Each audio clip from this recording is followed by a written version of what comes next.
Samantala pagkalipas ng ilang araw pagkatapos ng pagkamatay ni Don Pepe, ay inihahanda na ni Annalyn ang sarili niya sa muling pagbabalik niya sa Apex Hospital. Binigyan siya ng despedida ng mga kasama niya sa East Ridge para makapagpasalamat at makapagpaalam ng maayos sa mga naging kaibigan at kasama niya sa trabaho, lalong-lalo na kay Doc Lyndon na naging malapit sa kanya. Ikinakalungkot ni Doc Lyndon ang paglipat ni Annalyn sa Apex dahil hindi niya na ito makakasama pa.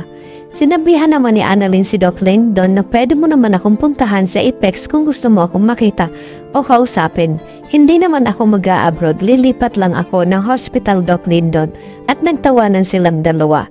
Ganon din si Regan at Harry, masaya sila para kay Annalyn. Kaya kinabukasan sa Apex, ito na ang araw ng pagbabalik ni Annalyn kaya naghanda si Giselle ng isang welcome back party kay Annalyn.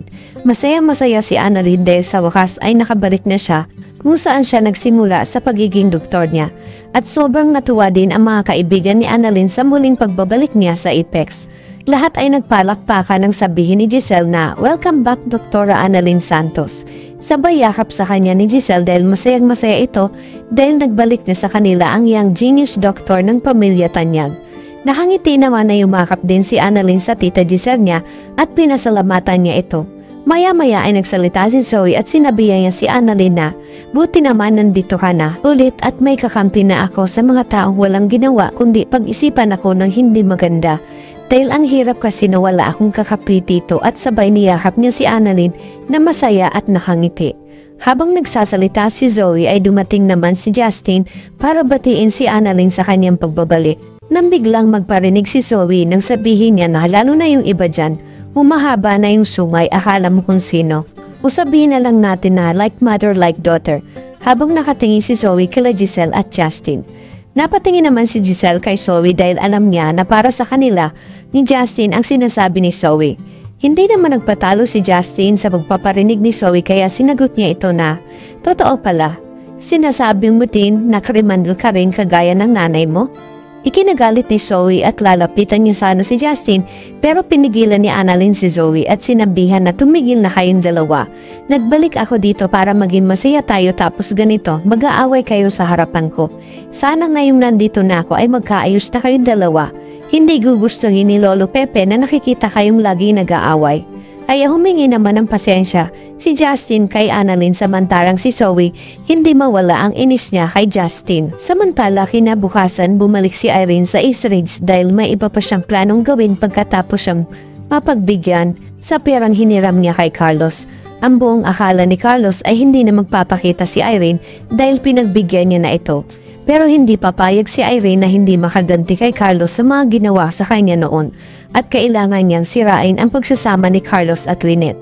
Ikinagulat ni Carlos nang makita niya si Irene sa hallway ng East Ridge at ipinagtaka niya kung bakit nagpunta ulit si Irene samantalang nangako na ito sa kanya na hindi na siya magpapakita sa kanila o manggugulo kay Lynette. Ano ang kailangan ng babaeng ito? Nakita naman ni Irene si Carlos at nilapitan niya ito. Nakasimangot na naiinis si Carlos na tinanong si Irene kung anong ginagawa niya dito sa hospital. Sabi ni Irene na pumunta lang ako dito para magpatingin ako sa OB-GYN ko. Ipinagtaka naman ni Carlos kung bakit sa dami naman ng hospital dito sa Pilipinas ay dito pa talaga ang napili mo sa East Ridge. Sabi ni Irene na nandito yung OB-GYN kong doktor.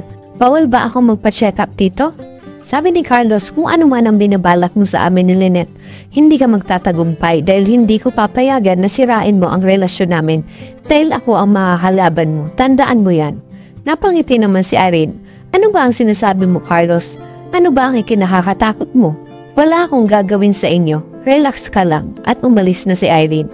Naiwan naman si Carlos na napapaisip dahil malakas ang kutob niya na may binabalak si Irene dahil kilala niya ito. Siya ang babaeng gagawin niya ang lahat, makuha lang niya ang gusto niya. Sa kabilang dako naman sa kulungan umiiyak na nagmamakaawa na si Moira na ilabas na siya ng Bartolina dahil gutom na siya. Umiiyak na sumisigaw siya ng tulong dahil baka mamatay na siya. Maya-maya ay may naghulog ng tubig sa kanya. Boom, akala ni Moira ay sininang ito. Si Shingai na ang nagbigay sa kanya ng tubig na ipinagpasalamat naman ni Moira dahil kung sino pa yung nasaktan niya, siya pa yung tumutulong sa kanya. Pinakiusapan at nang makaawa si Moira kay Shingai, nakausapin niya si Warden na palabasin na siya sa Bartolina. Sabi ni Shingai na hindi naman ako kay Warden kumakapit kundi sa Panginoon Diyos, basta humingi ka lang ng kapatawaran sa kanya at ibibigay niya sa iyo lahat ng iyong kailangan. Napapaisip si Moira na tama nga siguro si Shingai na tanggapin na niya ang Diyos sa puso niya, ibigay ang tiwala niya para magbago siya nang sa ganun ay pakinggan ng Diyos ang kanyang hiling na makalabas na siya ng Bartolina. Kaya kinabukasan habang natutulog pa siya, hindi inaasahan ni Moira na makakalabas na siya ng Bartolina. Kaya nang makalabas ng Bartolina si Moira ay binago niya ang sarili niya na ipinagtaka naman ng mga kasamahan niya. Sa may hagdan tahimik na nakaupo si Moira habang nagdadasal. Maya-maya ay nakita siya ni Ninan at nilapitan siya nito. Tinanong niya si Moira kung ano na. Dumating na ba yung perang inaantayin mo sa sponsor mo? Tinapos muna ni Moira ang pagdadasal niya, sa kanya hinarap si Ninang, tumayo at sinabihan niya ito na hindi ko na itutuloy ang pagganti dahil nakapag-isip-isip na ako, ayoko na ng gulo, gusto ko nang baguhin ang sarili ko, mas gugustuhin kong magbagong buhay na ngayon, kaya nagbago na ako. Hindi naman makapaniwala si Ninang kay Moira.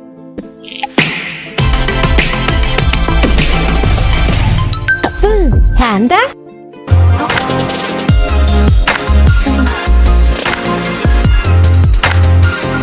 Ngayon, kaya nagbago na ako. Hindi naman makapaniwala si Ninang kay Moira kaya pinagtawanan niya ito. Sabi ni Ninang, ikaw ba yan Moira? Parang ihirap mong paniwalaan na nagbago ka na. Tigilan mo nga ako. Ano yung bago mong pakulo sa sarili mo? Naku, hindi yan uubra sa akin. Huwag mo ako niloloko Moira dahil kung sila nauuto mo, ibahin mo ako. At sabay nilayasan ni Ninang si Moira. Sa isip ni Moira na ito na ang plano niyang gagawin.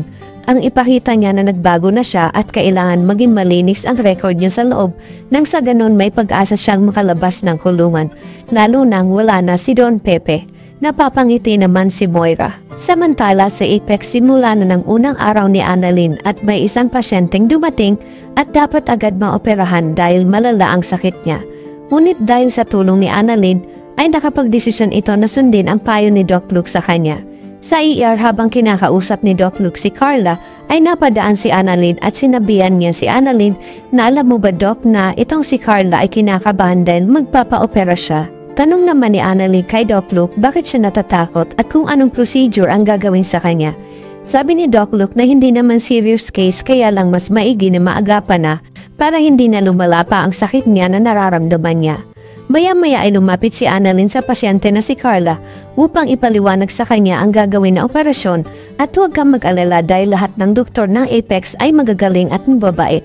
Aalagaan kanila ng maigi kaya wala kang dapat ikatakot. Ngumiti naman si Carla at sinabi niya na ang galing mo Doc, nawala ang kaba ko nung ipanilawanag mo sa akin.